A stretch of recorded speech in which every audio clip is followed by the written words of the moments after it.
Because humanity has brought climate change, pandemics, and war to Earth, the planet has become uninhabitable. The ruling elite escapes as soon as they can and settle on the Kepler-209 space colony. Over time, the colony acquires modern technology and space travel, but they have become infertile due to the heavy radiation there. 2 generations later, the Ulysses project has started to find out whether it is possible to return to Earth. However, the first mission is lost shortly after landing. Sometime later, they send a second ship called Ulysses 2 with astronauts Louise, Tucker, and Holden. Unfortunately, entering the atmosphere turns out to be rougher than expected and the space capsule crash lands on a tidal flat near a weather beacon that broadcasts telemetry data back to Kepler. After swimming to the shore with all her strength in order to survive, Louise looks for her partners. Holden is also on the beach, but unfortunately he's already dead, and Tucker is inside the space capsule with an injured leg. Louise has no choice but to go exploring alone, starting by testing the water with a biometer and finding some signs of life. After finding some sort of chelicerata, Louise comes across a jellyfish-like animal, and when she tries to take a sample for testing, the creature suddenly stings her wrist. Luckily, Louise has a medical kit and immediately squirts some medical spray on the wound before putting the sample in her red bag. At that moment, Tucker tells her that a storm is coming, and Louise loses her visibility when a thick fog surrounds her, so Tucker climbs out of the capsule and shoots up a flare. Following the light, Louise slowly begins making her way back to the shuttle, unaware that a mysterious man also saw the flare. He gets to the shuttle first and attacks Tucker, who defends himself with the flare gun and scares him away.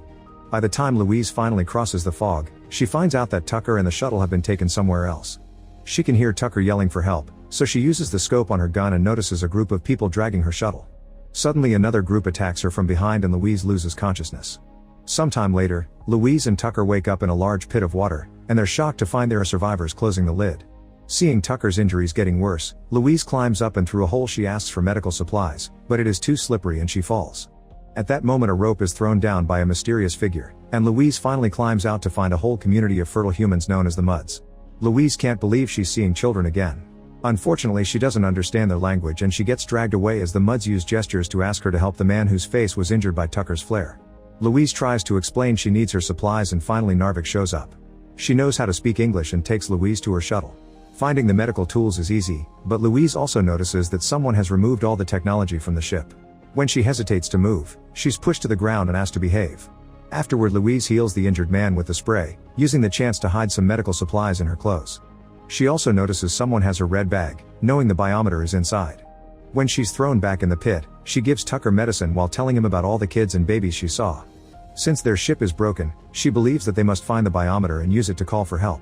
However, Tucker knows his injuries are bad and he won't make it, so he takes a solution that he stores in his army tag necklace and ends things for himself. Feeling lonely now, Louise begins thinking about her childhood.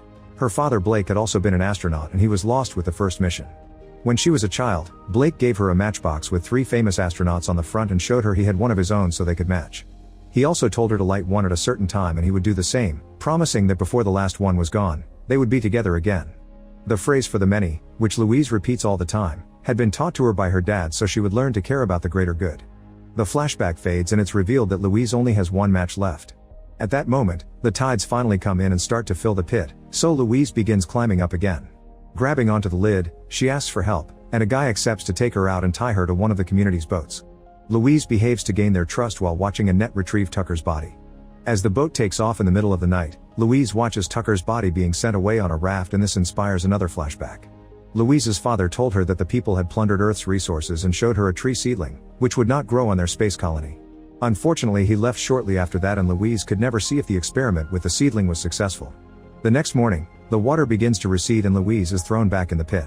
Suddenly she's visited by a girl named Mila, who gives Louise her medical spray. By drawing on the wall, Louise finally manages to communicate with the girl and learns a few words, so she asks Mila to help her get the biometer. Sometime later, Louise hears screaming outside and the lid is raised for a man to lower some girls and a baby into the pit. By spying through the hole, Louise sees that the settlement is being attacked and many people are being killed or kidnapped. Mila found the red bag, but she's kidnapped as well. A man comes to the pit to check inside, but Louise and the children hide just in time. After the situation calms down, Narvik shows up to help them out, revealing that she is Mila's mother.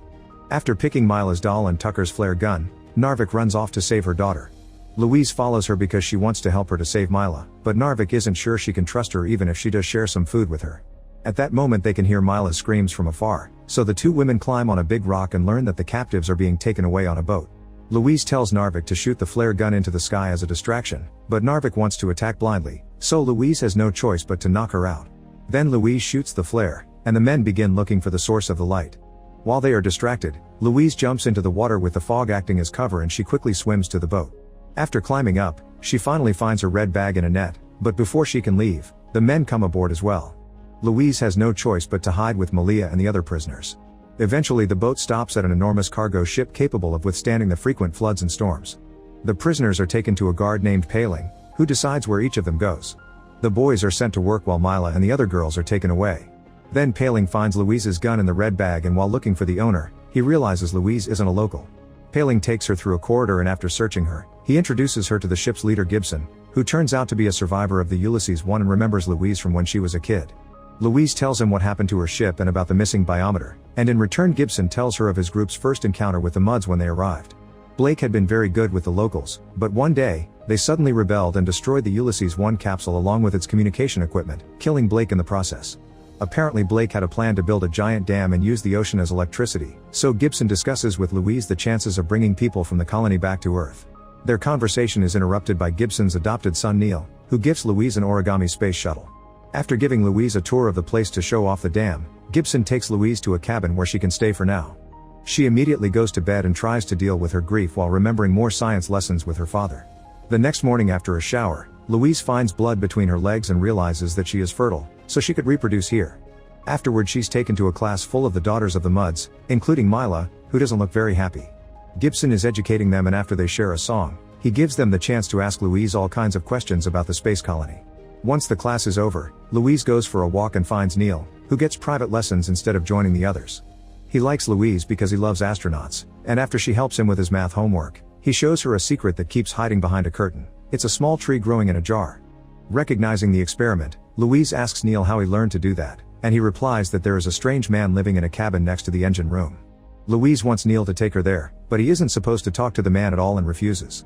After taking a map of the ship from a door, Louise quickly makes her way to the man's cabin, where she learns that her father is alive and has been locked away all this time.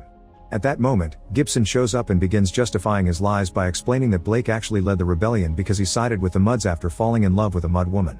Then Louise is finally allowed inside and reunites with her dad after 15 years. She is disappointed that her dad has betrayed the mission and given up on his daughter, but Blake explains that the Kepler residents should never return to Earth, saying he has to stop the mistakes. Hurt, Louise runs out of the room. Later, when the tide is high, Louise finally gets to see the weather station where they can connect the biometer to contact Kepler. She decides to tell Gibson that she is fertile so she can be the evidence they need, and Gibson promises to find the biometer. Then Louise is invited to dinner, and Neil's mother Mooneye tells Louise how Gibson found her when she was giving birth and saved Neil from dying because he was born with his umbilical cord around his neck. That day they connected and Gibson adopted them as his family. Suddenly the power goes off and Paling informs Gibson that an intruder took out the guards to reach the power box. Gibson immediately orders everyone to hide in their room before leaving with a gun. Louise takes a corridor to return to her cabin only to be caught by the intruder, who holds a knife to Louise's throat and hurts her. It's then revealed that the intruder is Narvik, who is looking for her daughter. Louise takes Narvik to see Mila, but as soon as they enter the girl's room, they are suddenly surrounded by guards. The women try to fight them while Mila cries out for her mother, but Paling shows up and kicks Narvik, somehow knowing her name. Then Paling orders his men to take Narvik away, but before she leaves, she whispers to Louise that they only take the girls and accidentally drops Mila's doll. Afterward, power returns and Mooneye treats Louise's wound as she mysteriously says she has his eyes. Louise looks at the posters on the wall and notices they're all photos of girls and pregnancies. At that moment Gibson comes to check on her and tells Louise that Narvik was one of the guards who turned against him during the rebellion. They discuss the situation and Louise finally discovers that the girls are being held captive for Gibson's future breeding plans. Louise is disgusted but pretends to be Gibson's ally to avoid being arrested too. Suddenly Paling comes in with the red bag, but when Gibson opens it, the biometer isn't inside. He sends Louise away and tells Paling to keep an eye on her before turning to his son, who shows him a doll he found. Gibson then notices that the biometer is inside the doll. When she returns to her room, Louise hears a noise and finds Mila hiding in her closet, but Paling suddenly knocks on her door and forces his way in because he heard a kid is missing. He looks around quickly and doesn't find Mila, but instead of leaving, he begins hitting on Louise, not caring about her turning him down. After some struggle, he pushes her against the wall, but before he can take advantage of her, he hears a noise coming from the closet. Paling moves to investigate, but Louise rushes to him and distracts him with a kiss. Suddenly Paling starts shaking and falls to the ground as he dies because Louise slipped into his mouth the poison capsule from her army tag necklace. Afterward, Louise takes Paling's weapon and together with Mila, begins sneaking around the ship. When they encounter a guard, Mila distracts him and Louise knocks him out from behind. Then they reach the cell where they keep all the prisoners they use as work slaves. Narvik is there too and Louise gives her the guard's weapon before she escapes with the others. While the prisoners rescue the girls, Louise goes to find Blake, who shows her something at the window. It turns out Gibson is going to the weather station with Neil and Moon Eye, which is weird because he never leaves the ship. Then Louise notices the doll Neil gifted Blake and realizes that Gibson has the biometer. She doesn't understand what proof Gibson will send without her, and Blake reveals Neil isn't a mud. Louise hugs her dad as she accepts to stop Gibson, and Blake tells her he never lit his last match. Meanwhile the muds escape from the ship while dodging gunfire from the guards. Louise joins them and shoots a few men before the group runs out in the open, where more guards take the chance to kill a few of them. Louise shoots any guard that comes too close and helps the group reach a boat before getting in the water to swim to the weather station. Gibson has taken Neil's blood and is about to send the message, but Louise reveals herself and threatens him with her weapon. Gibson responds by pointing his gun at Neil, revealing that he's Blake's son and therefore her half-brother. Moon Eye tries to defend her son, but Gibson simply shoots her in the head. Louise lowers her weapon to save Neil from the same fate, and Gibson immediately sends the data to Kepler using the biometer. Since he's distracted, Louise uses the chance to tackle him into the water, then she strangles and drowns Gibson, almost drowning herself in the process. Fortunately, Narvik rescues her and manages to revive her with CPR. Louise and Blake rejoin the muds, and all of them set out on a tugboat. Neil is grieving his mother's death, so Louise goes to talk to him and gifts him her matchbox as a sign of hope. Moments later, a group of children are playing around back in the settlement and get scared when they see figures in the fog. However, they perk up when they realize it's their kidnapped parents who are finally free from Gibson's control. Make sure to subscribe and turn on notifications so you can watch more videos like this. Thanks for watching.